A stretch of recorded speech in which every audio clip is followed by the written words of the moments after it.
Los padres de familia son responsables de lo que sus hijos ven. El siguiente programa es clasificación D. Para mayores de 18 años. Dirección General de Espectáculos Públicos, Radio y Televisión. Ministerio de Gobernación y Desarrollo Territorial.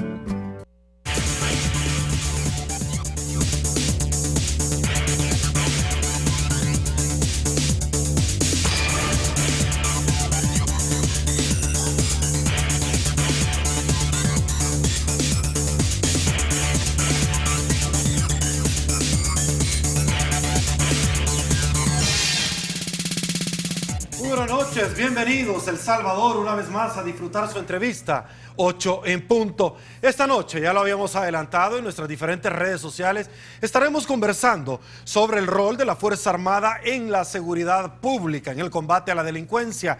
Conversaremos sobre incrementos de homicidios, sobre todo el territorio salvadoreño. Eso es nuestra propuesta de esta noche. Con gusto para abordar este tema en estudio le damos la bienvenida al general David Munguía Payés, ministro de la Defensa Nacional. General, un placer nuevamente tenerlo en su casa. Gracias por acompañarnos. Gracias y un saludo para todos los salvadoreños que nos sintonizan esta noche.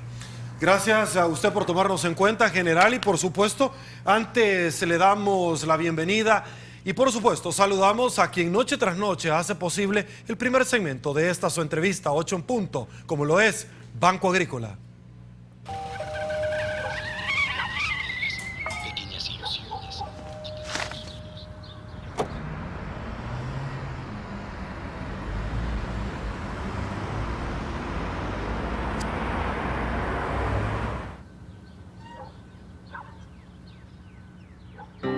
Querida patria, vieras qué diferente es todo acá. Algunas cosas te das cuenta que son distintas desde que llegas. Otras se empiezan a sentir diferentes a medida pasa el tiempo. Es fácil darse cuenta que acá donde yo estoy, casi todo es más grande. Los edificios, los puentes, las avenidas, las distancias. Pero las cosas que uno extraña estando acá son las que allá donde vos estás son más grandes.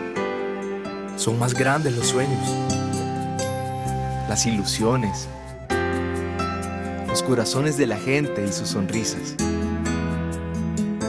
La distancia me ha enseñado muchísimo desde que nos separamos, mi querida patria. Estando acá he aprendido que los salvadoreños somos más fuertes cuando estamos juntos. Que unido, El Salvador puede ser cada día un poquito más grande.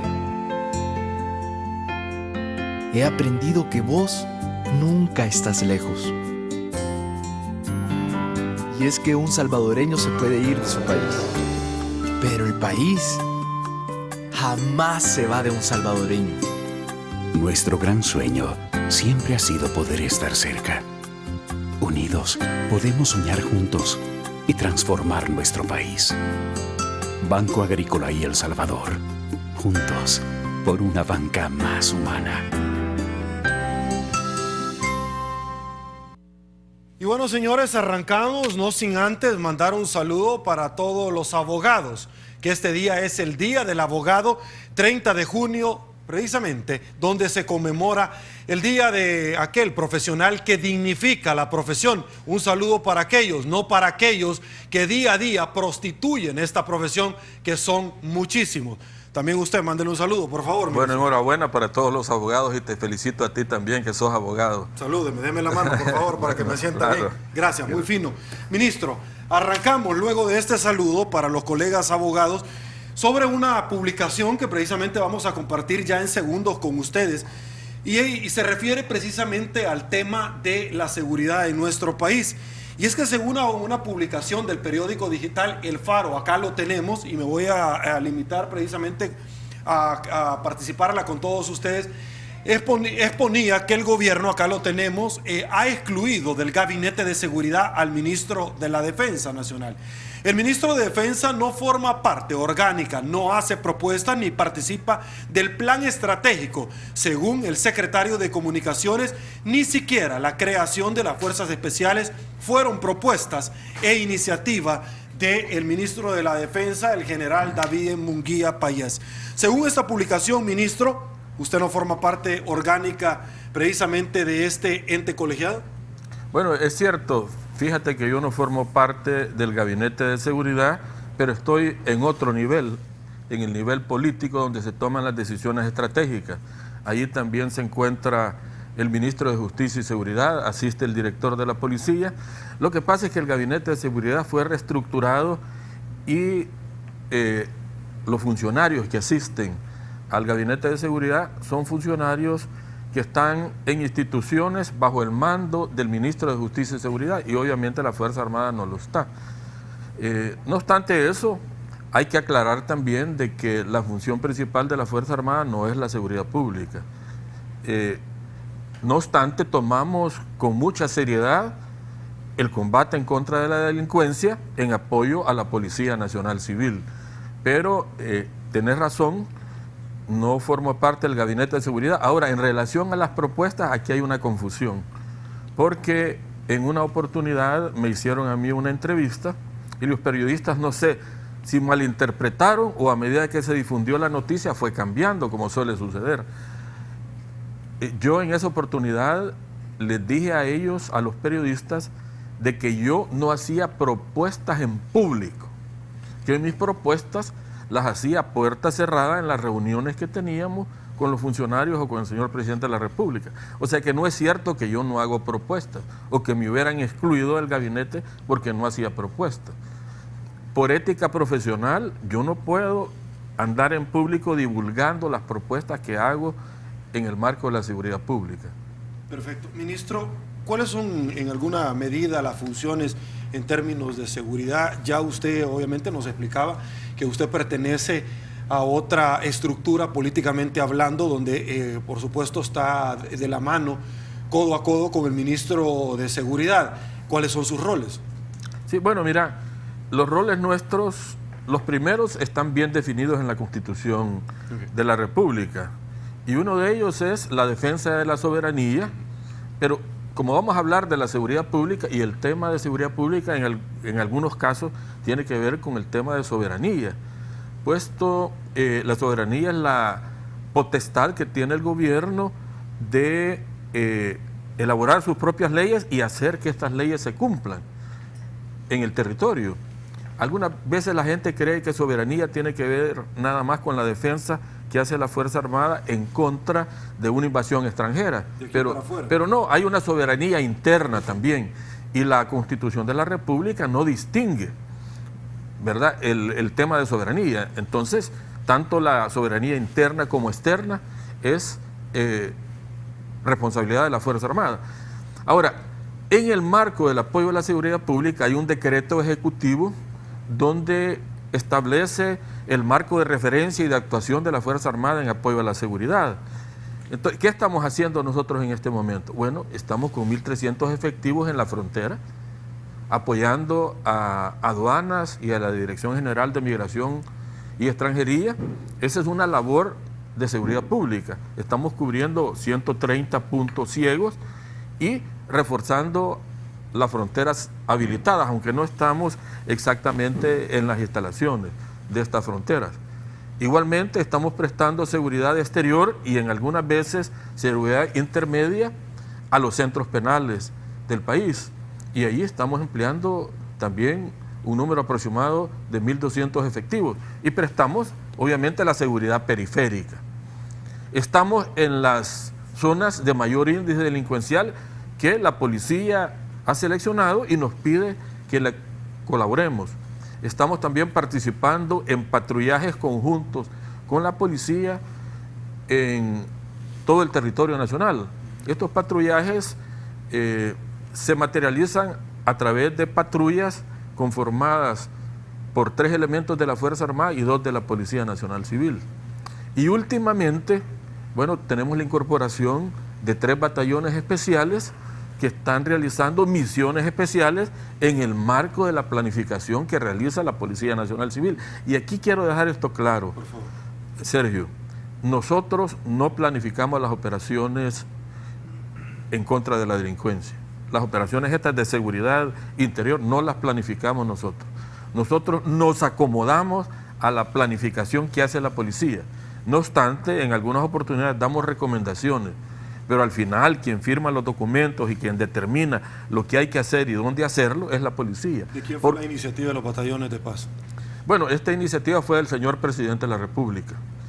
Él en algún momento me dijo a mí que era necesario conformar 3 unidades especiales. Entonces yo las conformé, yo decidí cuáles elementos iban a conformar estos batallones y se los propuse al señor presidente de la República. Obviamente eso no fue iniciativa mía, la conformación, más asumí la responsabilidad de organizarlos y se los presenté y le dije, señor presidente, estas son las unidades, son batallones livianos de 200 hombres cada uno, con una conformación flexible y modular, con elementos especializados que tienen su base en el Comando de Fuerzas Especiales.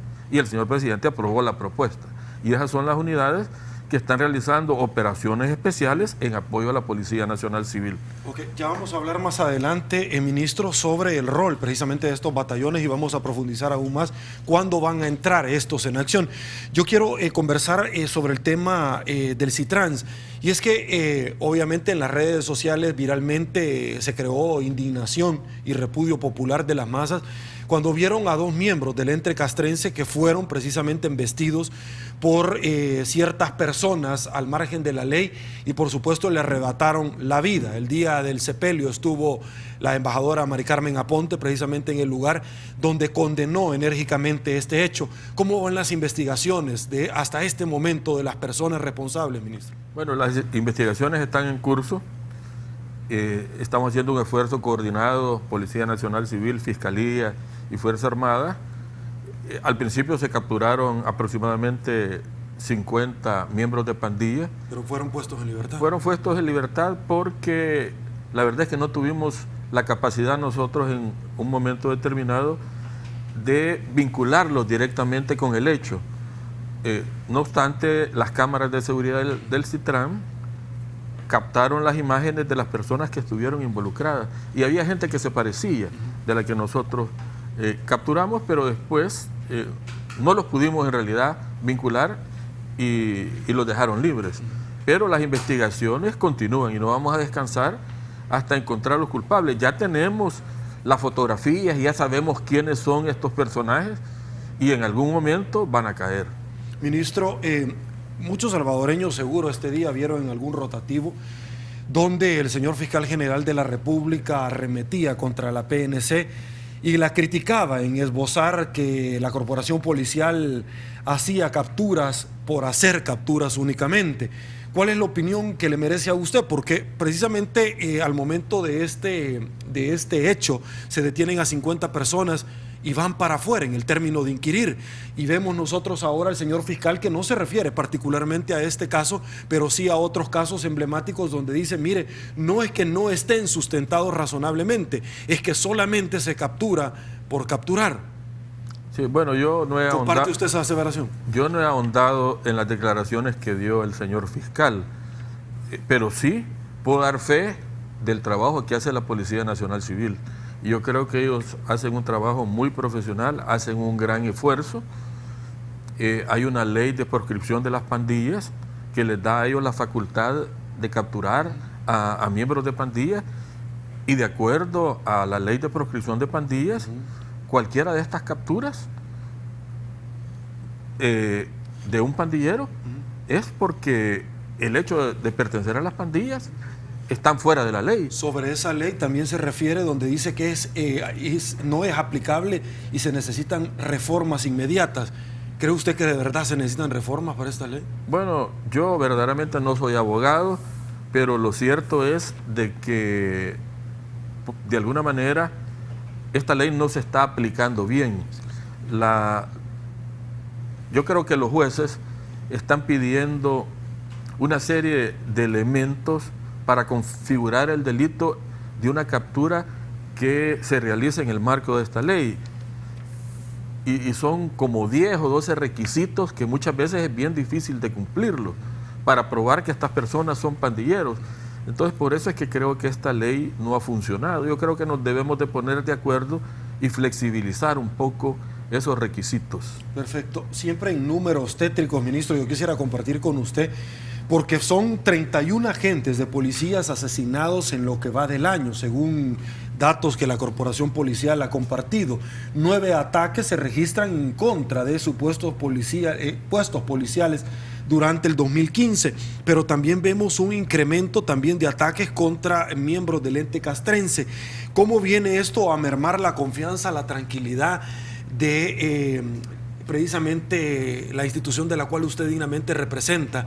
Porque recibe un respaldo enorme el ente castrense por parte de la población salvadoreña. Sí, más del 87% de los salvadoreños, algunas encuestas dicen que el 87%, otras dicen que el 93% de la población tiene mucha confianza en la Fuerza Armada y está de acuerdo en que nosotros estemos apoyando a la seguridad pública.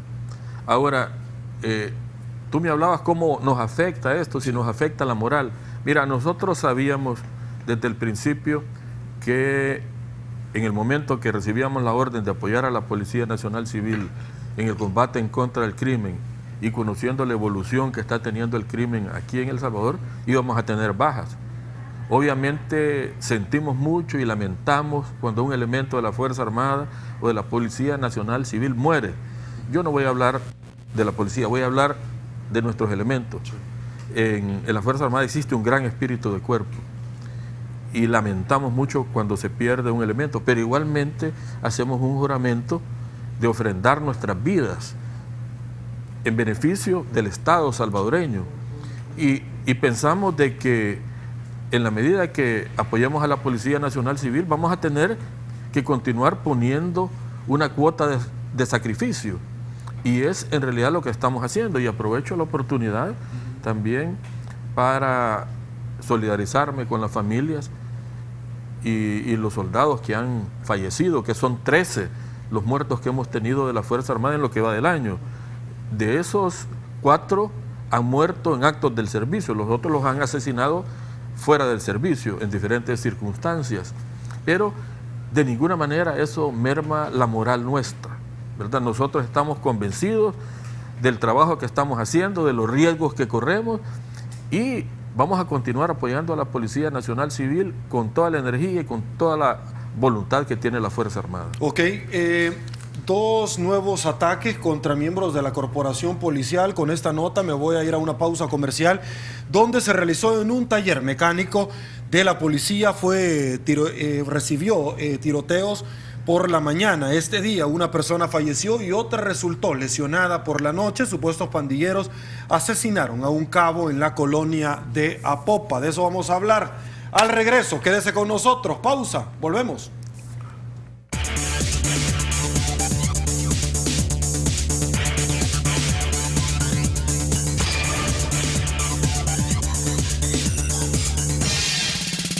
Señores, estamos de regreso. Mil gracias por su preferencia, ministro. Ya había dejado sentado una pregunta sobre la mesa. ¿A dónde quiero llegar antes de la pausa comercial?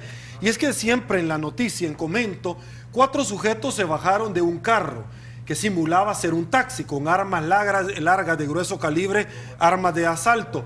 Una M16 y una Kalashnikov, que es conocida como AK-47, y dispararon contra un taller que da mantenimiento a vehículos de la PNC. Me quiero detener en este tema porque particularmente, ministro, yo le comentaba en comerciales que he visto que 2 puestos policiales, uno que está por la calle El Progreso y otro más abajo en la colonia Flor Blanca, están prácticamente cerradas las 2 cuadras.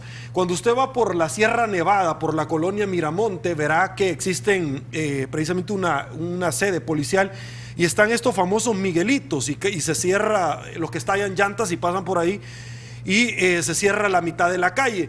Esto lo único que a mí me recuerda, ministro, es en el tiempo del conflicto armado cuando ustedes tendrían que amplificar precisamente el perímetro de seguridad.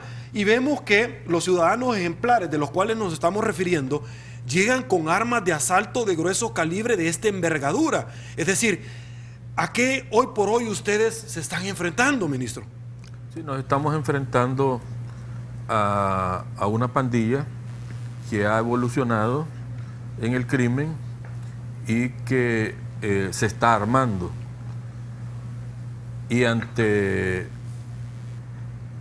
el ataque, o más bien la represión del delito que estamos realizando las autoridades, es decir, la Policía Nacional y nosotros, hay una respuesta de la pandilla y la respuesta es esa que estamos viendo en este momento, que están realizando una serie de atentados, pasan disparando algunas delegaciones de la Policía Nacional Civil, inclusive algunas instalaciones nuestras.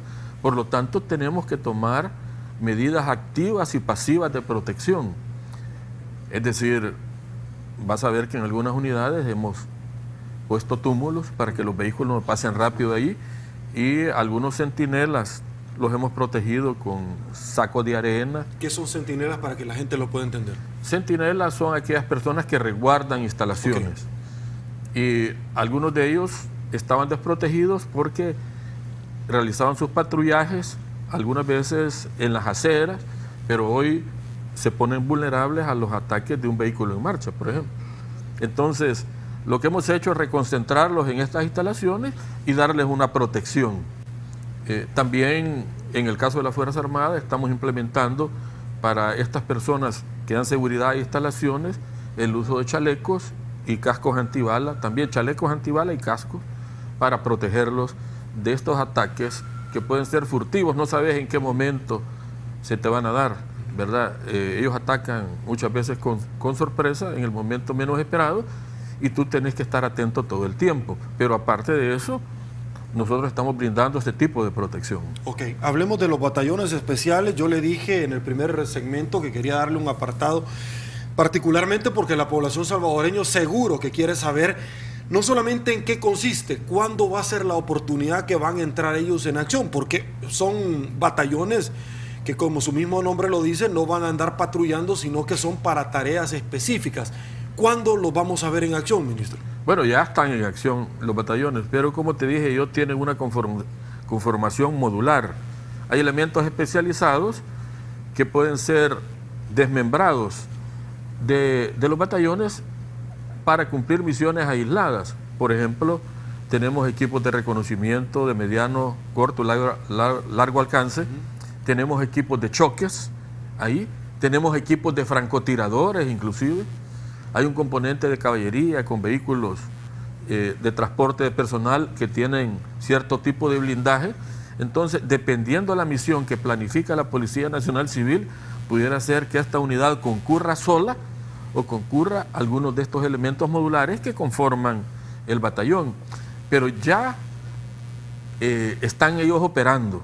Desde el momento que fueron conformados y el señor presidente dio luz verde para que comenzaran a operar, han estado trabajando con la Policía Nacional Civil. Para decirte una cosa, solamente, bueno, en lo que va del año, hemos tenido ya 800 operaciones conjuntas con la Policía Nacional Civil. Y en el último mes tenemos más de casi 200 operaciones conjuntas que hemos hecho, y en estas, en 2/3 partes, han estado operando algunos módulos de estos batallones. Ministro, parte de la noticia que comentaba sobre los homicidios que se han duplicado en el tema del transporte público de pasajeros. Un informe de inteligencia policial revela que hay un aumento del 100% en los asesinatos de motoristas y cobradores. Esto lo articulo, lo voy a traslapar con otros números que por supuesto se los comparto ahorita, donde hasta el día de antier se reportaban 631 asesinatos. Es muy probable que en el mes de junio sea el mes más violento. En el mes de mayo nosotros manteníamos datos de 640 homicidios hasta ese momento, 641 puntualmente porque son fluctuantes según las autoridades así lo vierten. Las estadísticas del ente policial indican que en lo que va del año los asesinatos suman ya 2.800. Luego vemos nosotros un ente castrense que va en tareas de acuerpar a la Policía Nacional Civil. Vemos nosotros todo un andamiaje que recorre las calles. ¿Qué más podríamos nosotros tener? ¿A qué quiero yo llegar? Se formula una reunión de emergencia hace un par de días atrás en el Castillo, con un gran hermetismo. ¿Cuál fue el objetivo de esta, ministro? Bueno, en realidad esa reunión fue presidida por el señor presidente de la República y convocó a los mandos policiales y a mandos de la Fuerza Armada para que hiciéramos una evaluación de la situación y le explicáramos al señor presidente algunos aspectos relacionados con inteligencia, con operaciones, y posteriormente recibir algunas guías de planeamiento del señor presidente, qué es lo que quería él ver en este momento y cómo quería que se regulara la actuación de tanto de las unidades de la Fuerza Armada como de la Policía Nacional Civil. Fue una reunión que duró aproximadamente una mañana y tú te has dado cuenta que el señor presidente desde el inicio de su gestión dijo que se iba a poner al frente del tema de seguridad pública. Yo creo que estas reuniones comprueban el compromiso del señor presidente precisamente de reunirse con aquellos que estamos combatiendo el crimen. Perfecto. Quiero compartir con usted y con los amigos televidentes una publicación que por supuesto usted puede acceder en las diferentes redes de 8 en punto, donde precisamente el Procurador para la Defensa de los Derechos Humanos, y quiero compartir acá parte del material, se refirió precisamente al acompañamiento que está realizando la institución de la cual usted dignamente dirige, a los batallones especializados, etcétera. Y se lo leo textualmente: la militarización de la seguridad no resuelve la situación de seguridad que estamos viviendo. Con preocupación vemos cómo se han registrado ataques contra defensores de los derechos humanos. Hemos registrado denuncias de violaciones a los derechos humanos cometidos por elementos de la Fuerza Armada. Es decir, dicen que la Fuerza Armada, el señor Procurador, ha realizado violaciones a los derechos humanos. ¿Qué opinión le merece? Porque es como un poco complicado de pronto, amigos televidentes, reaccionan automáticamente en decir, arremeter contra este funcionario, otras posiciones encontradas, defenderlo, pero es como medio complicado que el ente castrense pueda reaccionar si de pronto no caer en algún tipo de violación a los derechos humanos. Bueno, mira, primero quiero decirte que el tema de seguridad pública es complejo aquí en el país. Y solo aquel que no está participando activamente y está operando no está expuesto a cometer un error o a violar una ley. Nosotros tratamos de que eso no suceda. Quiero decirte que en el área de derechos humanos nosotros hemos capacitado en lo que va del año a 13,000 elementos, diferentes cursos de derechos humanos en diferentes niveles. En muchos de estos cursos hemos invitado a la Procuraduría General para la Defensa de los Derechos Humanos para que nos vaya a dar charlas. Particularmente estos batallones especiales, estas fuerzas especiales de reacción han recibido de la Procuraduría adiestramiento y clases sobre derechos humanos. Es decir, para nosotros los derechos humanos son aspectos importantes y tenemos un compromiso de respetarlos. No obstante de eso, también hay una campaña de parte de algunos sectores y de la delincuencia en general de señalarnos a nosotros de violaciones a los derechos humanos. Muchas actuaciones las señalan de violaciones a los derechos humanos y lo que hacen ellos es ir a poner la denuncia a la Procuraduría. El procurador normalmente las procesa y me pide a mí información y yo le respondo a él. Entonces, sí hay varias denuncias que ha ido a hacer gente, yo diría el 95% de ellos sin razón, pudiera ser que un 5% tengan razón y nosotros las estamos investigando y cuando detectamos que alguien ha violado los derechos humanos, sencillamente le imponemos una sanción, lo retiramos o dependiendo del nivel de la violación, lo ponemos a la orden de las autoridades competentes. Ok, ministro, mi intención no es tirarle fuego al cañal, como se podría decir en el caló popular. Sin embargo, ¿cómo de pronto se puede articular ya en el momento de los hechos que la fuerza sea proporcional a la que una persona que está cometiendo un delito está manifestando? Y se lo voy a plantear así como viene, porque un amigo me lo trasladó. Estas dos personas que mataron en el Citrans, seguramente que no violaron los derechos humanos, pero seguramente también perdieron su vida. Entonces la pregunta es, ¿cómo poder reaccionar y quedar bien con todas las partes, donde no me violaron los derechos humanos, pero sí actuaron apegado a derecho, fue proporcional la acción, es decir, esperamos a que ellos nos dispararan primero, porque hay que hacerlo. Debe ser proporcional, la ley así lo establece. Es decir, ¿cómo poder actuar? Porque usted puede recibir un montón de talleres y seminarios, pero en el momento de los hechos, en la calle, cuando lo están reventando con un arma de una K-47 o una M16, es como complicado sacar en ese momento el manual. Sí, nosotros, por ejemplo, adiestramos a nuestra gente en las reglas del enfrentamiento. No obstante eso, hay circunstancias en que las reglas son violadas. Por ejemplo, nos acusan de violación de los derechos humanos cuando viene un individuo y con un corvo se abalanza encima de un soldado, Ajá. ¿verdad?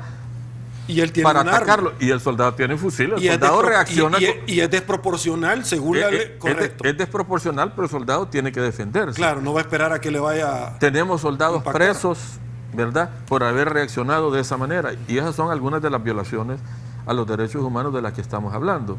También hay otras de otros niveles.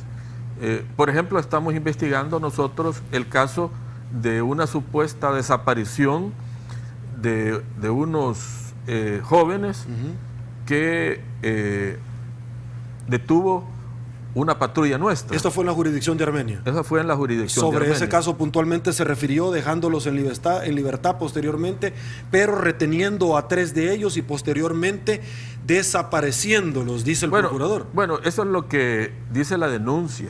Este caso no ha sido concluido, está siendo investigado por la Fiscalía General de la República, es decir, está siendo ventilado por la justicia. Por lo tanto, yo no me puedo pronunciar hasta que este proceso concluya. Yo tengo una información un poco diferente de parte de las unidades que estaban operando en esa área, pero esto no va a tener, digamos, valor legal porque la Fiscalía ya intervino. No, digo, porque una cosa es lo que a mí me dicen y lo que dicen los informes, y muchas veces estos informes tienen algunas deficiencias, pero ya en el momento que interviene la Fiscalía y realiza una investigación oficiosa y levanta elementos de prueba y esto se lleva a los tribunales, allí es donde se decide si esta gente es culpable, si violó los derechos humanos o no los violó. ¿Se tiene algún contacto con la Fiscalía? Y le comento, porque no ha faltado aquella persona que dice que lamentablemente es la primera vez que tenemos este tipo de casos de los que estamos hablando, desapariciones forzosas desde el tiempo de la guerra civil. No, lo que pasa es que señaló el procurador. Lo que pasa es que la figura jurídica que se ha utilizado para analizar este caso es precisamente desaparición forzosa, pero eso no ha sido comprobado todavía. Hay una denuncia de la Fiscalía, hay una denuncia de la Procuraduría ante nosotros, hay una investigación, como te digo, en curso, y hay una serie de información que me ha pedido a mí la Fiscalía en función de las investigaciones internas que ha hecho la Fuerza Armada. Es decir, el caso no se ha concluido. Perfecto. Y en este momento no sería justo decir que esa es una desaparición porque no hay todavía una resolución. Perfecto. Vamos legal. a una pausa, ministro, amigos televidentes. Quédese con más, que aún tenemos muchísimo que conversar esta noche con el ministro David Munguía Payés, ministro de la Defensa Nacional. Pausa, volvemos.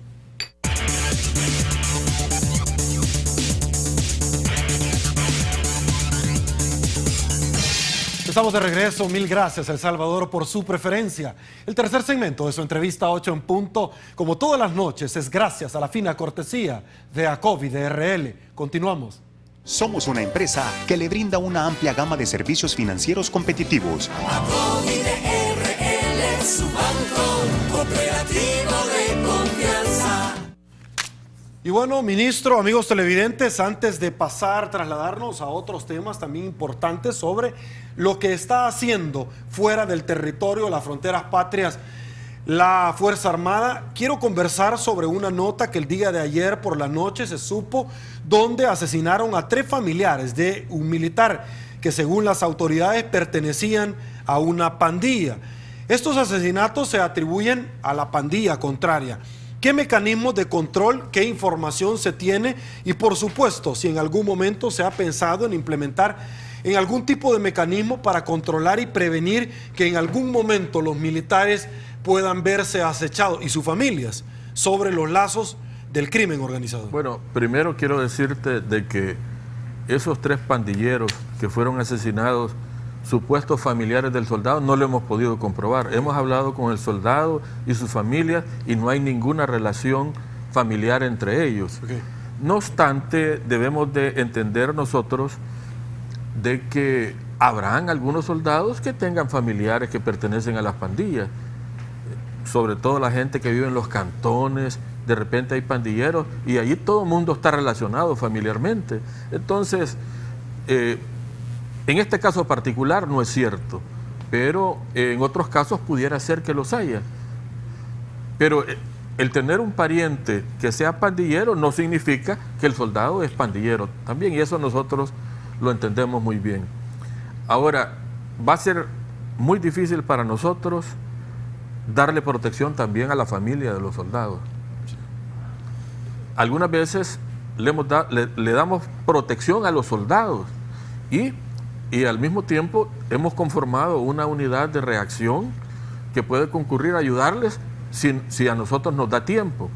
Y en otras oportunidades le hemos ayudado a los soldados a moverse de su vivienda si son amenazados en el lugar donde viven, donde Perfecto. habitan. Ministro, quiero cambiar de tema porque lo quiero aprovechar al máximo con respuesta muy sintética para conocer muchísimos temas que yo tengo acá en mis notas.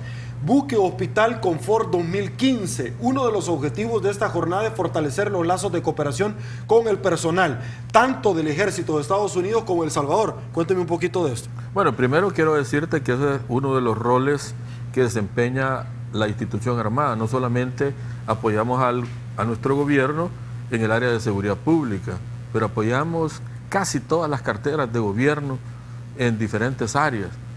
Apoyamos al Ministerio de Turismo, apoyamos al Ministerio de Obras Públicas, apoyamos al Ministerio de Salud y otras instituciones. No voy a abundar en mencionar todas las instituciones. En este caso particular, este es un buque hospital que en coordinación con nuestra Fuerza Armada ha venido aquí al país. Esta es la 4ª vez que viene aproximadamente cada 2 años y lo que hace es dar consulta médica junto con algunas instituciones de nuestro gobierno y de nuestra Fuerza Armada. En este caso particular, el barco hospital vino el día 15 y se retiró el día 27. Realizó más de 100 cirugías a la población de Acajutla y también cirugías a otras personas que llegaron allí. Y atendimos a más de 12,000 personas en diferentes consultas, combinadas entre instituciones del gobierno, Fuerza Armada y personal del buque. También realizamos algunas mejoras en algunas instalaciones de escuelas y dimos también jornadas odontológicas, jornadas oftalmológicas y también una campaña de vacunación masiva para animales en esa zona. Okay. Es decir, la Fuerza Armada desempeña un rol importante en apoyo a los planes de desarrollo del gobierno y tratamos de llevar nosotros nuestros servicios como estos servicios sanitarios a los lugares más recónditos y aquellas áreas donde más se necesita. Ok, hablemos también, ministro, del apoyo en tareas de paz internacional en el marco del fortalecimiento y mantenimiento de la paz de Naciones Unidas. Siempre hemos dicho que El Salvador tiene una deuda histórica con Naciones Unidas, puesto que fueron elementos de Naciones Unidas que vinieron aquí en la última fase del conflicto armado que tuvimos en los 80 y ayudaron a pacificar el país. Después de eso se firmaron los acuerdos de paz y nace prácticamente un nuevo país acá. Eso nos ha llevado a nosotros a atender algunos llamados que hace Naciones Unidas para que los países que pertenecen al sistema puedan colaborar en diferentes misiones de mantenimiento de la paz. En este momento tenemos aproximadamente 176 elementos fuera del país apoyando misiones de paz. Tenemos un contingente en Líbano de 52 elementos, tenemos uno en la República de Mali, que es una república de África Central, Y tenemos también elementos en Haití. Tenemos aproximadamente 40 elementos en Haití. Líbano, me dice. Tenemos en el Líbano, en Haití y en Mali. Pero también tenemos observadores militares en otros países, por ejemplo en el Sahara Occidental, en Sudán del Norte, en Sudán, en Costa de Marfil. La idea nuestra es proyectar al país también a través de la presencia de nuestra Fuerza Armada apoyando a las Naciones Unidas, y eso le da no solo un prestigio a nuestro país, sino que le da acceso a créditos de los organismos multilaterales. Hay, por ejemplo, planes importantes que no llegan de colaboración y de ayuda, que no llegan a aquellas naciones que no forman parte de estos cuerpos de mantenimiento de paz en apoyo a Naciones Unidas. Ok, ministro, pérdida de armas. Quiero conversar sobre este tema porque recientemente la Fiscalía General de la República realizó una investigación sobre el tráfico de armas en el cual se identificó que algunas de las armas fueron traídas desde otros países como Honduras, Nicaragua o Guatemala. Además, la Policía Nacional Civil capturó a 2 empleados de una empresa de seguridad privada como los proveedores de municiones de distintos calibres. Algunos de ellas eran fusiles M16, entre otros. Cuando se utiliza el término de armas de uso privativo de la Fuerza Armada, esto no significa que éstas pertenezcan a la institución, pero que ciertamente estamos viendo nosotros una migración de armas de otros países centroamericanos, emulando, no lo quisiera decir, pero emulando tiempos del conflicto armado. Sí, bueno, aquí en el país hay mucho tráfico de armas. Y no solamente en El Salvador, sino que en toda Centroamérica. Pero parece ilógico cómo es que funciona este tráfico de armas, porque salen armas de El Salvador a Guatemala y vienen armas de Guatemala a El Salvador. Salen armas de El Salvador a Honduras y vienen armas de Honduras a El Salvador, igualmente de Nicaragua. Como hay un conflicto acá con la delincuencia, hay una demanda de armas. Entonces, los contrabandistas de armas aprovechan estos momentos y traen armas para vender. Y como los hay también en el resto de países centroamericanos, algunas veces hay armamento que sale de aquí para estos países. Entonces, la mayor parte de esas armas son de uso privativo de la Fuerza Armada. Es decir, están trayendo fusiles que se parecen a los nuestros, fusiles M16, están trayendo fusiles AK-47 y también traen armas cortas. Y tal como tú lo señalaste en tu pregunta, hay que tener claro que decir que armas de uso privativo de la Fuerza Armada no significan que vienen del arsenal de la Fuerza Armada o de los inventarios de la Fuerza Armada.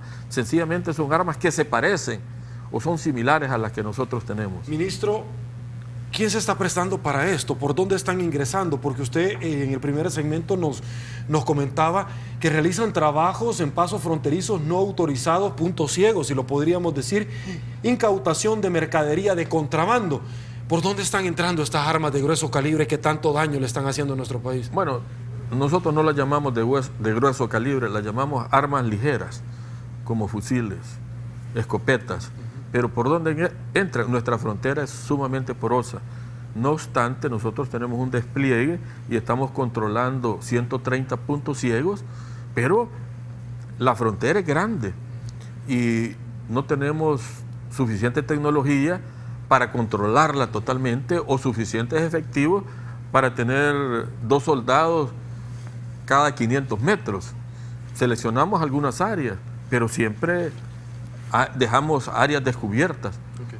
Entonces por ahí se entran por la frontera de Honduras, de Guatemala, pero también por el litoral marítimo. Ok, ministro, sabemos nosotros los trabajos conjuntos que está realizando el ente castrense con representantes del gobierno de los Estados Unidos.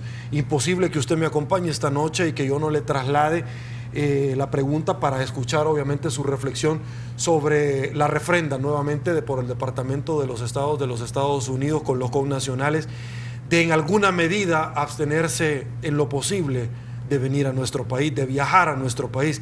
¿Qué opinión le merece a usted, ministro? Bueno, Yo preferiría que esas advertencias no se dieran porque afecta a algunos rubros aquí en el país. Por ejemplo, nos aleja a los turistas, nos aleja la inversión. Pero es una decisión soberana de los Estados Unidos de advertir a sus ciudadanos de no llegar a ciertos lugares que ellos consideran peligrosos. Pero esa misma advertencia se la han hecho a algunos lugares de México, a Guatemala, a Honduras, y no es nuevo aquí en El Salvador.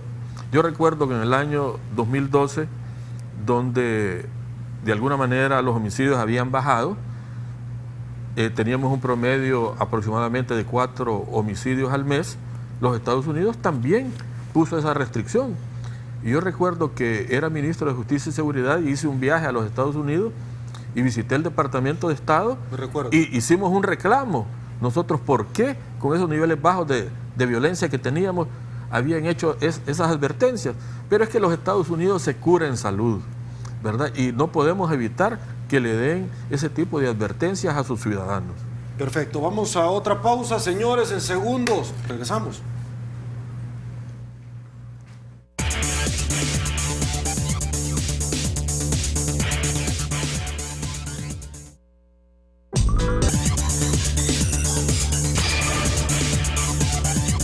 Señores, estamos de regreso. Mil gracias por su preferencia. Lamentablemente tenemos que hacerle esta pregunta porque es una noticia en proceso y le mandamos a nombre de toda la familia de Canal 33 a la pesarada familia de la policía que precisamente en Noticia en Proceso acabamos de conocer que acaba de ofrendar su vida.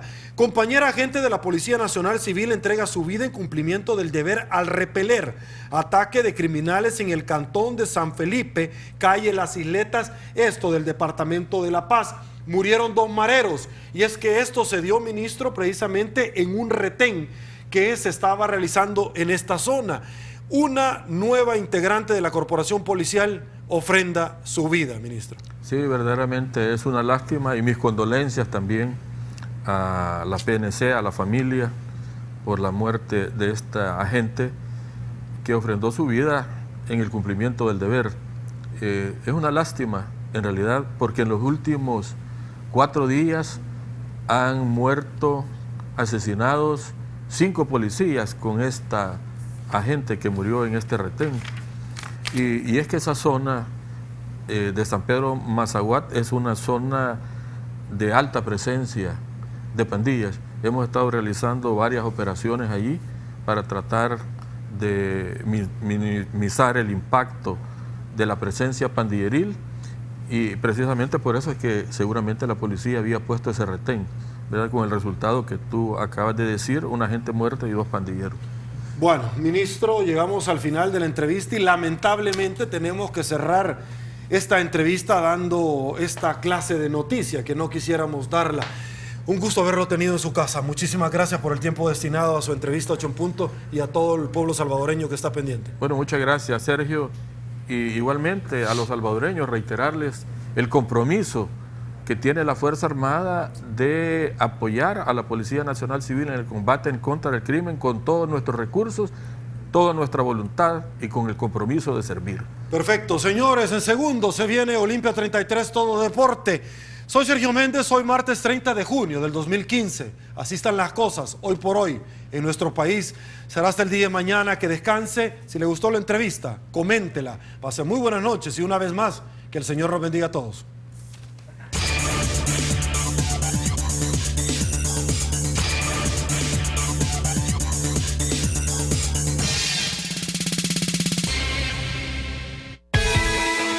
A continuación,